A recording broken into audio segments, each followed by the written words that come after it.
5 seconds to go.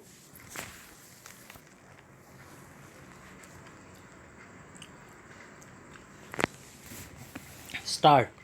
Mr. Deputy Speaker, sir, the recommendation on certain observations of the board with regard to the policy on children of our country is really speaking a very good outcome and a very good exercise.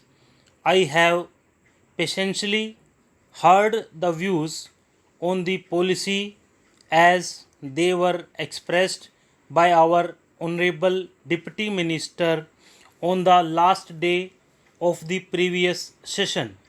I also congratulated him for his attitude towards the children. But I would like to point out a few things on this national policy on children which is followed in other countries as well as in India. In India, perhaps it is a known fact both from the point of view of religion and that of ancient thinking that the child is treated as God. Usually, it is a common phenomenon both in the villages and the cities. This symbolizes our devotion to children. It also indicates our expectations and our dreams about children. I could really appreciate that when we were under the British rule, we could not evolve a suitable policy in relation to children with a view to improving their conditions.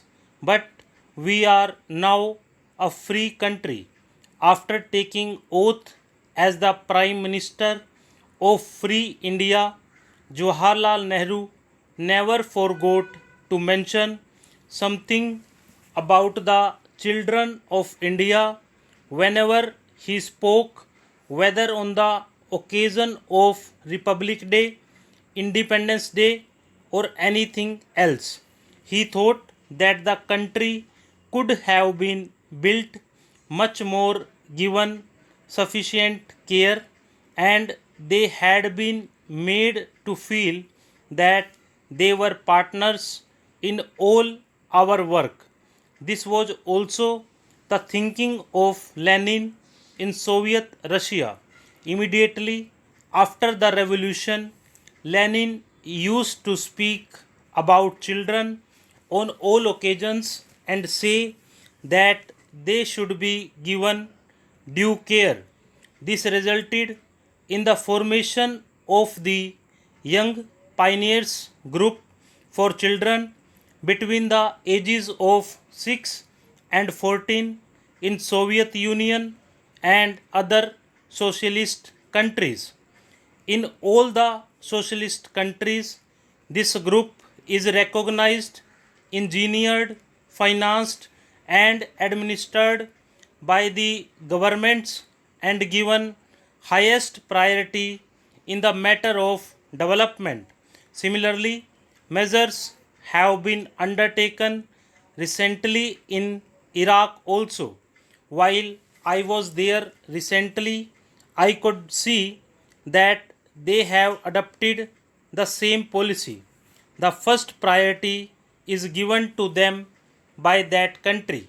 In our country, many organizations do take care of the children. Voluntary organizations and the state governments do provide them with many facilities.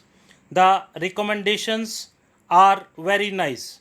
If we read them, they appear to be much more constructive than even the young pioneer groups programs in the Soviet Union. But in actual practice, nothing has been done because of lack of funds.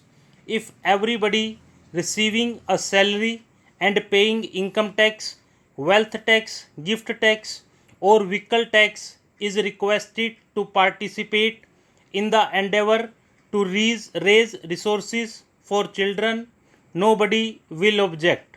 If the general masses pay 5 paise per individual per year, we can have a very sizable budget and a very constructive and comprehensive policy both at the center and in the states.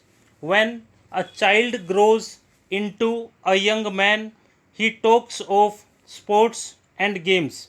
Look at the budget allocation for sports and games, which would help the development of the mental and physical potential of the young of our country.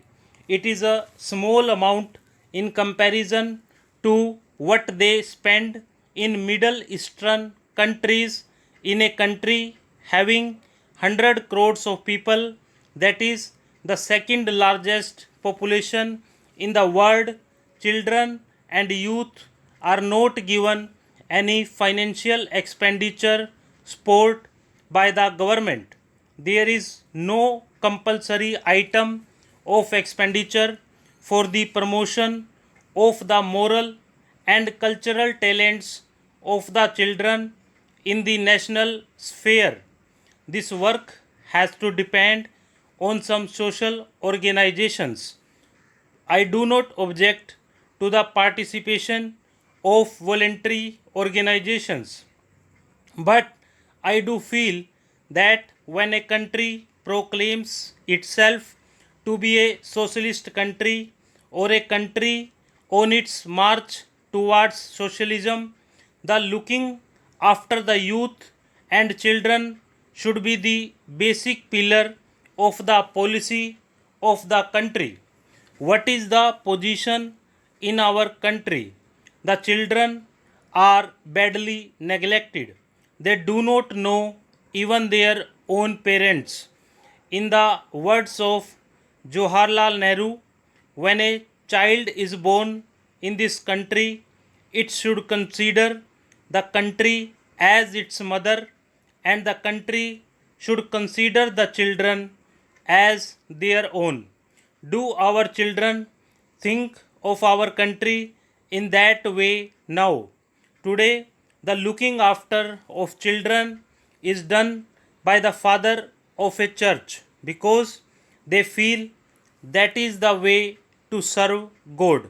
Sometimes we give them prizes or we recommend their names to the United Nations organization or other authorities for the award of Nobel or some other prize. But do you think that a country like ours should depend on a father of a church for the welfare of our children? The moment a child is born in our country, it should be the responsibility of the country under our constitution and the rule of law as it obtains today. Stop.